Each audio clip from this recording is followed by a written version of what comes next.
Ang magandang morning po mga kababayan. Nandito tayo sa kabundukan muli. Nandito tayo sa paanan ng bundok mga kababayan dahil binalikan natin si Ate Maybelline. Yung ate mga kababayan na nagsisilbing magulang sa mga kapatid niya, na yung mga magulang niya ay nasa Maynila, nagtatrabaho para matustusan ang kanilang pag-aaral at yung pangangailangan nila sa araw-araw. At maraming naantig dito sa kwento, no, dito sa kanilang magkakapatid dahil nagtutulungan sila, no, at si Maybelline talagang ginampanan niya yung obligasyon bilang isang panganay. Kailang sa pagpunta namin dito mga kababayan, pauwi na sana kami, no, dahil tawag kami ng tawag, walang sumasagot. Yung pala si Maybelline, dahil Sunday ngayon mga kababayan, pumunta pala ng simbahan at nagsimba. Wow! Despite po mga kababayan sa mga pinagdaanan, sa mga problema nila dito, hindi bumitaw yung mga magkakapatid. At ito si Maybelline, no, talagang sabi niya noon ng vlog namin, tuloy lang, laban lang, wag lang mawalan ng pag-asa. So talagang merong itong mararating itong batang ito dahil hindi sumusuko sa mga problema. A few moments later. Hi Maybelline! Good morning! Saan ikaw galing? Nagsimba po. Akala namin yung mga tawag namin ini-ignore mo. Hindi mo na kami pinansin. Hindi po, nasa loob po kasi kami ng simbahan ng kanina. So nagsimba ka, Opo, tapos pumunta pa po kami ng sementeryo. Sino kasama mo? Mga kaibigan ko po. Sinong pinuntahan mo sa sementeryo? Yung tatay po ng kaibigan ko. Papa niya po. Okay, sige. Buti na lang at napansin mo yung tawag namin at Opo. bumalik kami dahil akala namin hindi namin kayo mapunta. Okay, Sigaw. So ayan, dumating din si Maybelline. Siguro mga kalahating oras kami nag-aantay, no? Then habang nasa simbahan si Maybelline, nagsisimba. Ito naman ang mga ginagawa. Ito naman ang ginagawa ng mga kapatid niya. Ayan po. Nagdadamo sa kanilang bakuran o sa kanilang taniman kasi may mga sitaw sila dyan. Ayun po ang sitaw natin. Oh, madam. Ayan po ang sitaw natin. Tapos may mga kamuting kahoy. Ang pangalawang punta namin dito mga kababayan, yung hindi mo, yung tipong mga bata na, di ba, usually mga bata manitong oras o kahit anong oras nasa galaan. Sila po nandito lang sa ulo ng bahay. Siguro ang pinakalabas nila yung pupunta ng school or katulad ni Maybelline pupunta ng simbahan or palengke kasi mamamalingke or mamimili ng pangangailangan nila. Sila dito din tulong-tulong sila. Yan po yun po yung kagandahan sa kanila kasi tandem sila magkakapatid. Yung bang hindi mahirapan yung kapatid nila na si Maybelline kasi sila mismo marunong din sila sa sarili nila kung paano disiplinahin yung paglabas nila ng bahay. So ayan po. O kumusta kayo, Kambal? Okay lang. Ha? Okay Hindi lang. kayo sumama magsimba? Hindi po. Bakit? May kasama po si ate kaganina.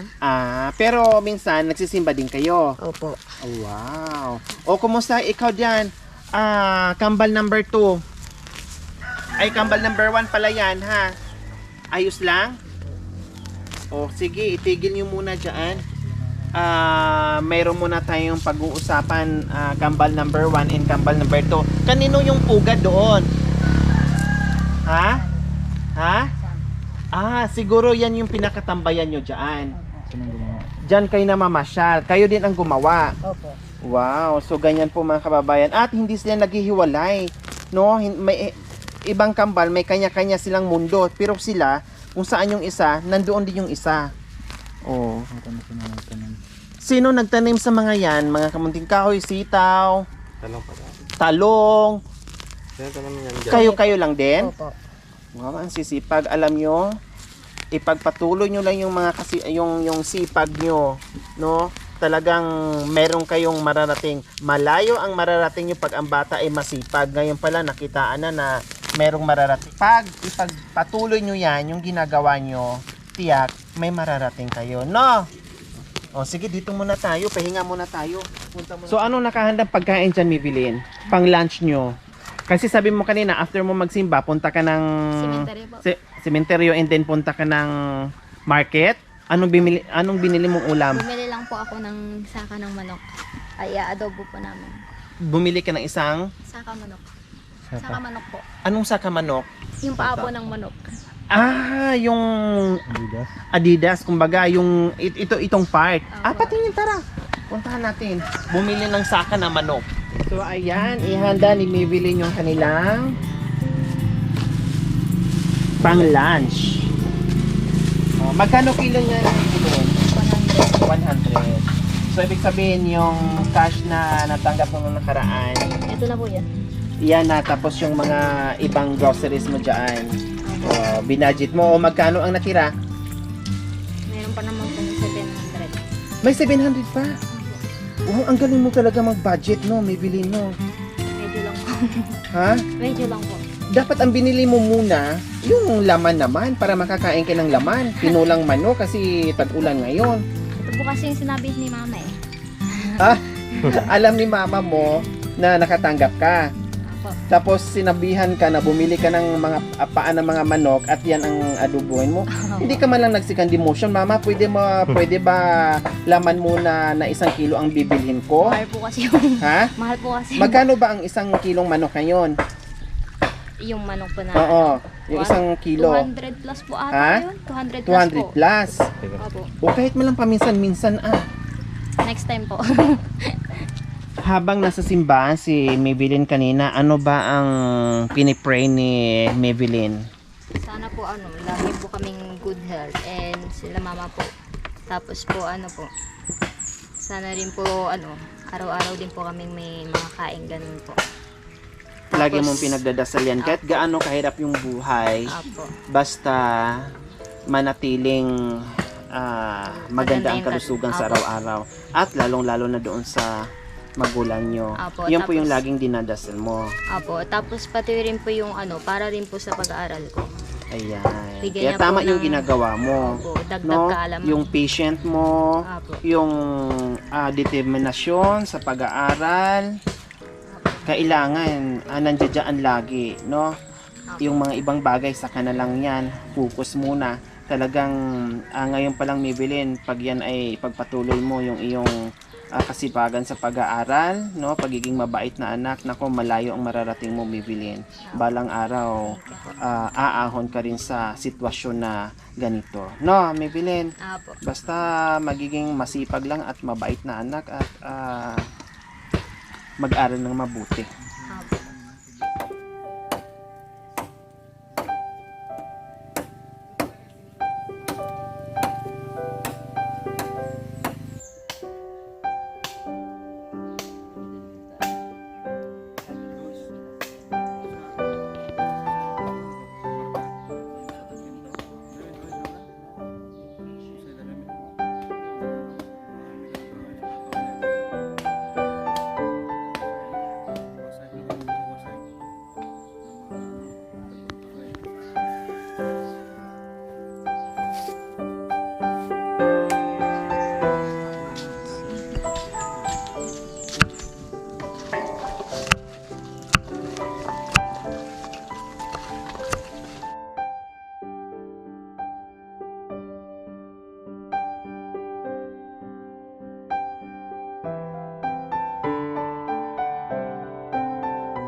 Tinitiyan ko po si mama kapag nagluluto.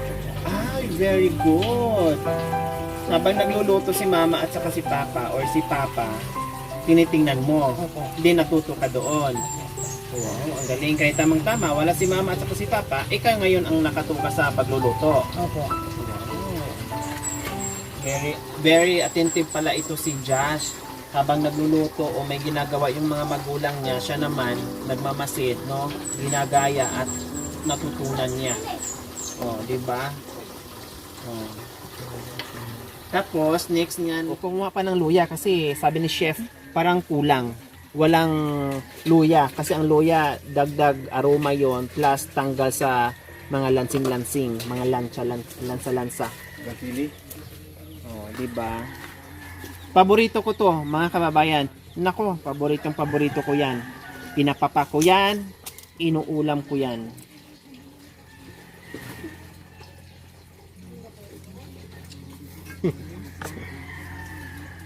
Pwede mo naman din ngat-ngatin dyan.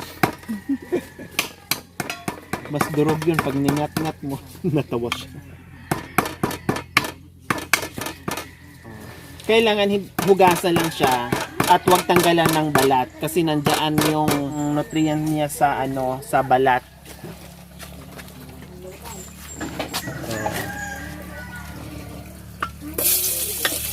So unahin ang luya para bumango.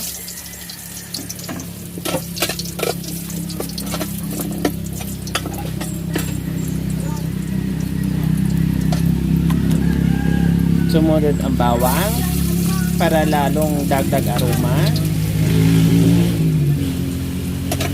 At panghuli yung sibuyas para pangdagdag lasa. O, sunod dyan. Anong sunod? Iabot ko. Mamaya pa. So, kailangan mag-brown-brown muna yung mga ricados. Opo. O, sige. Wow. Ricados pa lang, ulam na, no? Ricados pa lang, amoy ng ricados pa lang, ulam na. Yay!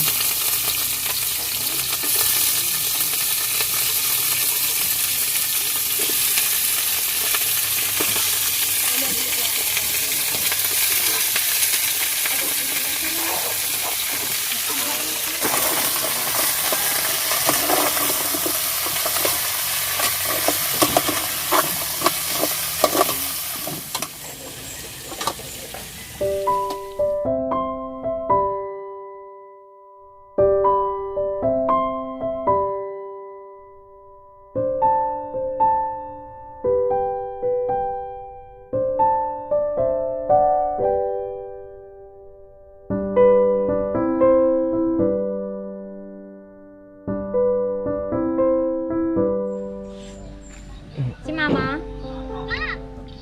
Tawagin mo si Mama. Mama, may tatanong daw. Si Madam. Hello, Mami Evelyn. Tama? Hi, Mami Evelyn. Nandito kami muli kasi mayroon kaming good news para sa inyo. Ready na ba kayo? Opo, ma'am. Parang hindi pa po ata. Ayan, nandito kami, Maybelline, Kambal, Nanay Evelyn, dahil meron tayong sponsor, Nanay Evelyn, para pambayad sa motor nyo para hindi na mahatak.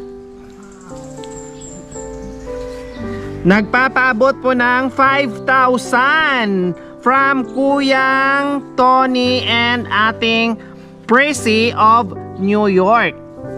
Ayan. 5,000 po para po sa motor nyo para may pambayad ng ilang buwan.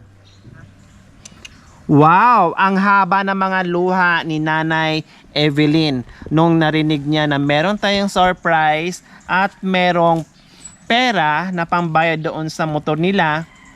Actually po mga kababayan, yung motor nila ay hindi lang ilang buwan na hindi nila nabayaran, kundi mahigit 1 taon or almost 1 year na hindi na po nila nabayaran dahil sunod-sunod yung problema, no? At hindi kaya sa trabaho na mag-asawa na dito nga sa pagkain ng mga bata kulang pa.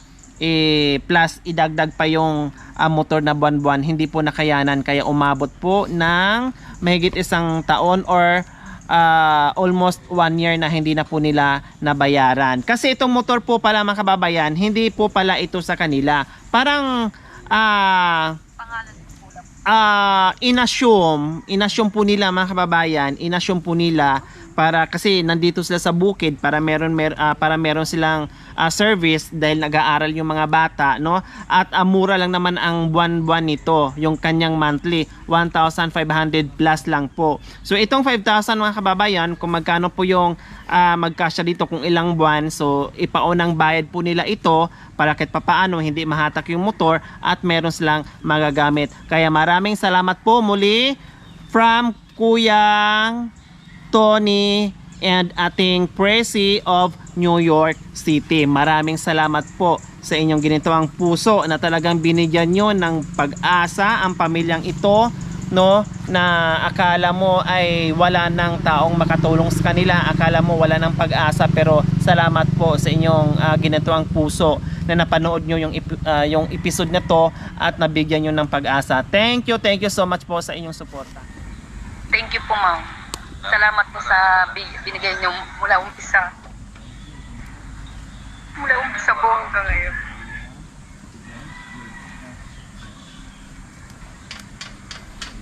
Walang anuman po, Nanay Evelyn, basta magpalakas lang po kayo dyan, laban lang sa buhay, no, at magpapasalamat tayo ngayon, tuloy-tuloy pa rin yung ating pagdadasal, no, tulad ng anak nyo na naabutan namin kanina dito, wala kasi nagsisimba, no, nagsimba, at tuloy lang po yon. Walang imposible pag tayo ay masipag lang at gumawa ng paraan, lahat ng bagay may solusyon naman, Nanay Evelyn. No? So ayan, hindi halos makapagsalita ang mag-asawa sa surprise natin ngayong araw. Masaya na po kasi may magagamit na po ako kapag pupunta ng bayan. Ganun po. Hindi na po maglalakad. May, po. Kasi ginagamit Ginagamit nyo. Paano pag walang motor? Po, Paano pag walang motor? maglalakad po. Maglalakad kayo papunta doon. Opo. Ngayon kahit papaano, malaking Igagamit. bagay yung may motor kayo. Apo. Ayan. Okay, no? Walang problema po, Nanay Evelyn. Thanks God at may biyaya na dumating sa atin, no? Na pinagkaloob sa atin ng ating sponsor ngayon. Maraming salamat. Ayan, syempre nandito ito yung nanggagaling sa ating sponsor na si Kuyang Tony and ating Presi of New York City. 1,000, 2,000, 3,000, 4,000, 5,000. Sa sponsor po, maraming salamat po sa pagtulong nyo sa amin na hindi na po mahatak yung motor namin. May gagamitin na po sa pang-araw-araw, may panghatid-hatid na po kay Kambal. Papuntang-punta po ng bayan kapag bibili po ng mga pagkain namin or bigas.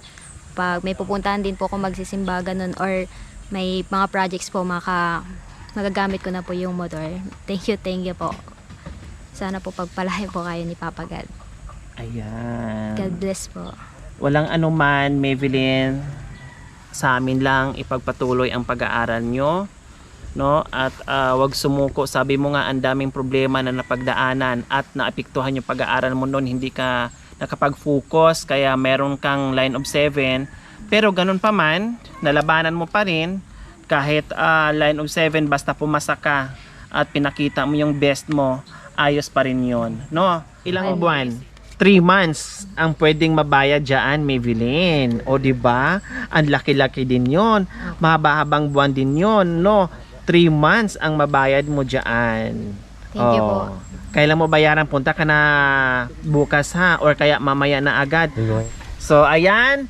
Maraming salamat po. Ayan, sa biyaya na hindi inasahan. Ito ngayon, yung ating misyon na talagang hindi tayo sumusuko kahit anong init, ulan, layo, liblib, nandoon yung buong team, nilalakbayan kasi may mga tao doong nagaantay, no? Inaantay yung ating pagmamahal. Kaya maraming salamat po sa lahat ng aking mga sponsors, no?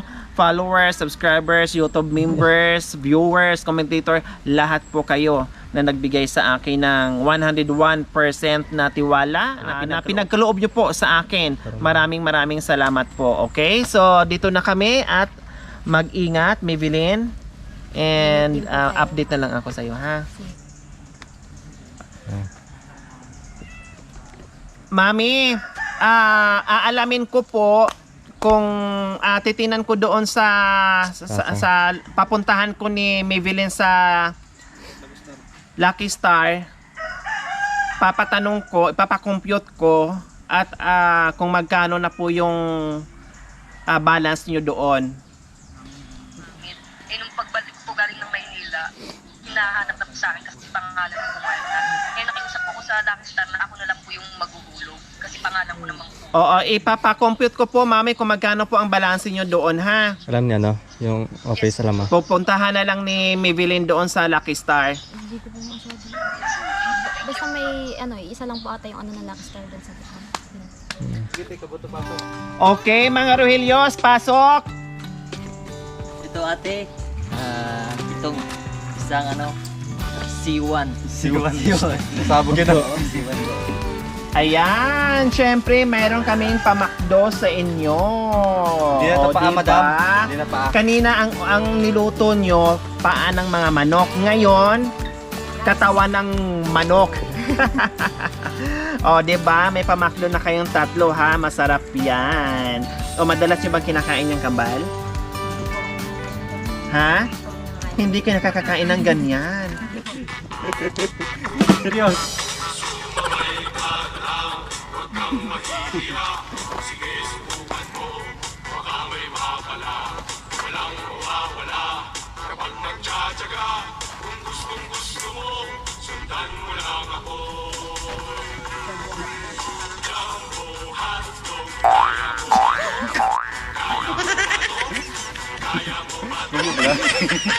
Ano pala? Ano pa?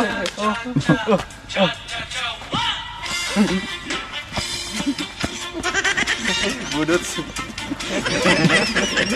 Tama na. Ayan, tama na ang lukuhan dahil nagutom na ang team, wala pang lunch. So, kabayan, huwag niyo pong kalimutan, paki-share, subscribe sa aking YouTube channel, Lori Aquino Talita. Maraming salamat po, God bless us all. Bye!